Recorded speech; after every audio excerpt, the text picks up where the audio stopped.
به شيئا وبالوالدين إحسانا وبذي القربى واليتامى والمساكين والجار ذي القربى والجار الجنب والصاحب بالجنب وابن السبيل وما ملكت أيمانكم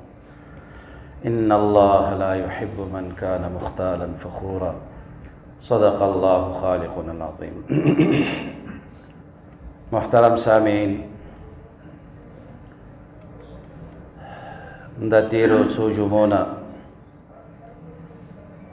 د ګاونډیانو د حقوقو د بیان سلسله شروع ده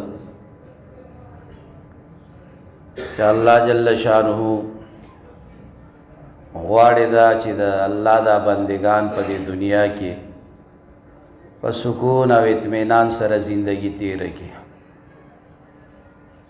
او د دغه سکون او د اطمینان حاصلولو لپاره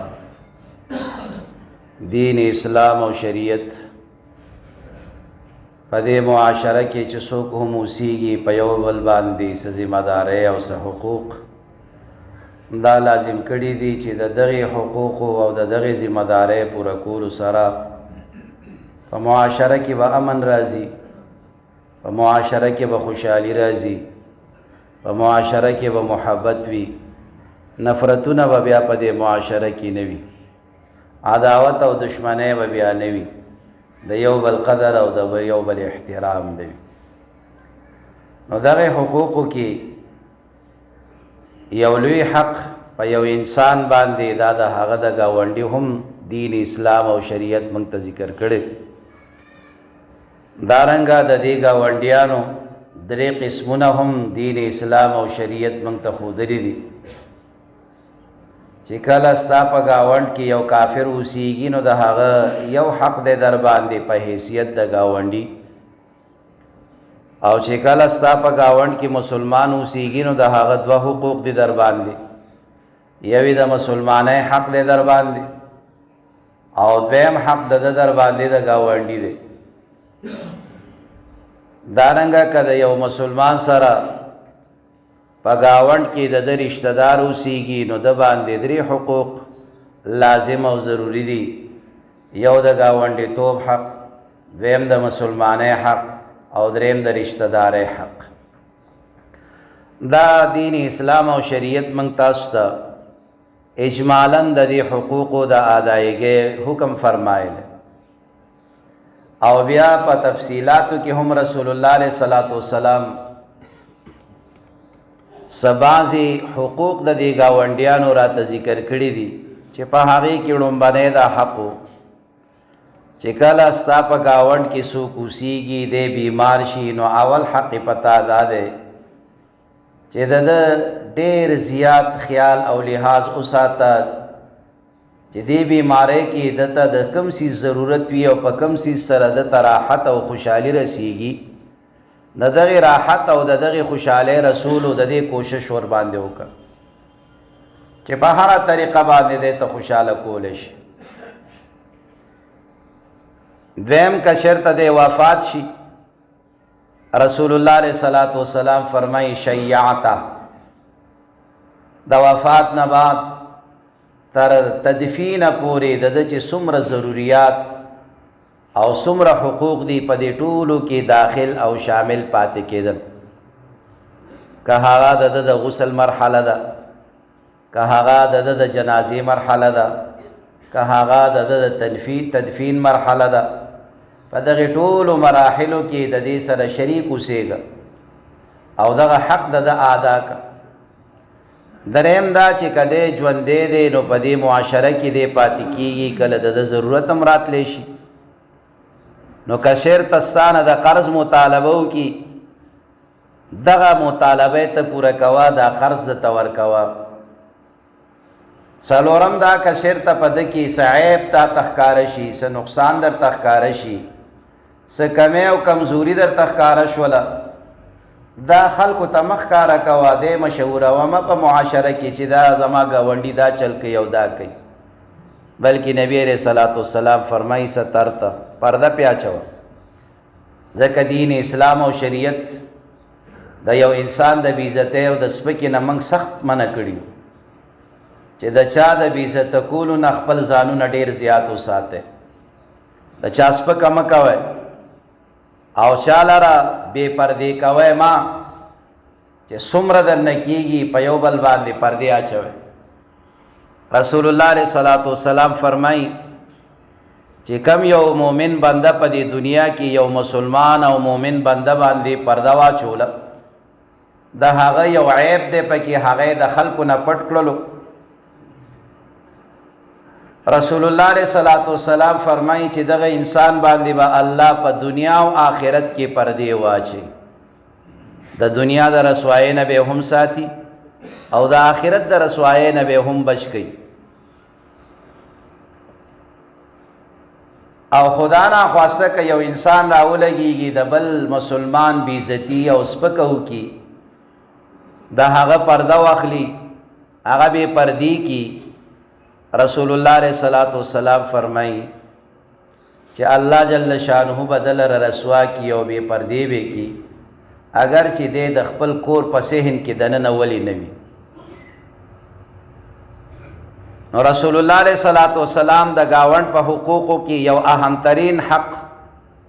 هغه دا مونږ تاسو ته ذکر کړی دی. نو چې یو گاونډي کې دی صاحب دی څه نقصان دی څه کمی ده پکې د دې اشتهار مه کوه خلکو ته مه بیانوه بلکې د دغې عیب د پټولو ته کوشش وکړه او د اصلاح کوشش هم کوه. تا ته معلوم دی نو پټه ورسره خبره کوه ځکه مومن بنده د بل مومن دپاره دا پشان د آینې او د شیشې دی چې څنګه آینه او شیشه دا یو انسان ته د عیب ښکاره کوي خو بل چاته نه ښکاره کوي چې د په تندي کې په پوزه باندې په شونډو باندې ګیره کې چې څه هم دي دته ښیي چې دا عیب دی پتا کې دا نقصان دی تا کې دا د ځان نه لرې که دا ختم که لیکن بل چاته اعلانات او اشتهارات نه کوي. رسول الله علیه الصلاۃ والسلام هم فرمایي چې تاسو مؤمنان د یو بل لپاره حیثیت د آینې او د شیشې لرئ نو د یو بل د عیب د اصلاح کوشش وکوئ د هغې د اشتهار کوشش به نه کوئ. بل رسول الله علیه الصلاۃ والسلام د ګاونډي په حقوقو کې یو اهم حق دارا ته ذکر کوي چې کله ستا په ګاونډي باندې الله خوشحالي راوسته هنأته مبارکباد ورته وایه او که چېرته خدا ناخواسته څه مصیبت پریشانی پې راغله نو د دغې مصیبت او پریشانۍ په ټیم کې عزی ته د ده تسلي ده ته تسلي ورکوه د ده دا پریشانۍ کمولو د دې د ختمولو کوشش کوه چې هر قسمه پریشانی مصیبت صرف مړی ته نه ویری کېږي د دنیا په اعتبار سره خدا ناخواسته د چا څه نقصان وشولو د دین په اعتبار سره څه نقصان وشولو چې په هرې طریقې سره دته څه مصیبت رسېدلی څه تاوان رسېدلی څه پریشانی څه نقصان رسېدلی نو په دغه صورت کې د ده ته تسلي ورکول او تسلي په هغه طریقې سره چې کوم رسول الله علیه الصلاۃ والسلام موږ تاسو ته ښودلی دي. دا د دین اسلام او د شریعت هغه هدایات دي چې د دې په خپلولو سره معاشره کې خود به خود امن او سلامتیا راځي او بدامنۍ ورسره ختمیږي خوشحالي راځي پریشانۍ ورسره ختمیږي. د دین علاوه یو اهم حق د ګاونډي په بل ګاونډي باندې چې رسول الله علیه الصلاۃ والسلام ډېر په تاکید سره موږ تاسو ته ذکر کوي هغه دا چې د یو ګاونډي په بل ګاونډي باندې دا هم حق دی چې دته الله جل شانه کوم علم ورکړی دی دغه علم د نورو ګاونډیانو ته هم وښیي چې الله دته کومه پویه ورکړې ده دغې باندې د خپل ګاونډي هم دی پویه کي. الله جل شانه چې دته د دې خبرو کولو کومه سلیقه او طریقه ښودلې ده په دغې طریقې سره د دغې مسلمان مؤمن بنده ته وعظ او نصیحت وکړي چې ته خو زما ګاونډي او ما تا په یو ځای سره پاتې کیږو. رسول الله علیه الصلاۃ والسلام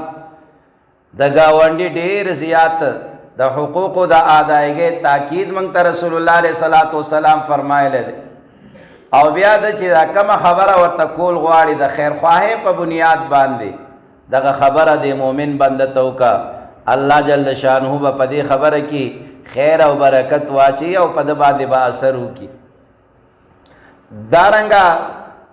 دین اسلام او شریعت چې څنګه دغه تعلیم یافته خلک دوی باندې دا تاکید کړی دی، بل طرف ته چې دا کم خلک بے تعلیمه دی، بے علمه دی، هغوی ته هم تاکیدي حکم فرمایلی دی چې تاسو به هم د دغې د علم خاوندانو نه، د پوهې خاوندانو نه او دارنګه د نیکو اعمالو والا خلکو نه د ځان دپاره به واعظ او نصیحت او عبرت به اخلی، د هغوی نه به دغه فقاهت او پوهه به حاصلوئ او د دوی نه به دغه علم حاصلوئ. د دین اسلام او شریعت په دغې حقوقو کې چې د ګاونډ کې ذکر کړي دي دا انتهایی اهم، لازم او ضروری، لیکن د دې حق نه منګه انتهایی لري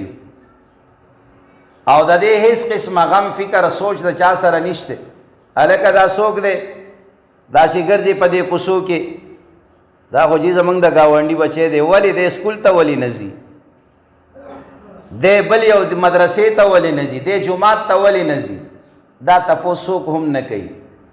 بس لنډ به ورته وي مړه دا زمونږ د ګاونډي بچی د کباړي بچی نه، چې دی کباړي شوی دی خو تا باندې هم د حق شته که نه، د دا حق ادا کا، دته دا پویا او دا سمجھ چې الله تا ته درکړی دی دا دته هم ورکا. الله جل شانه دې د دین اسلام او د شریعت مطابق د زندګۍ تیرولو توفیق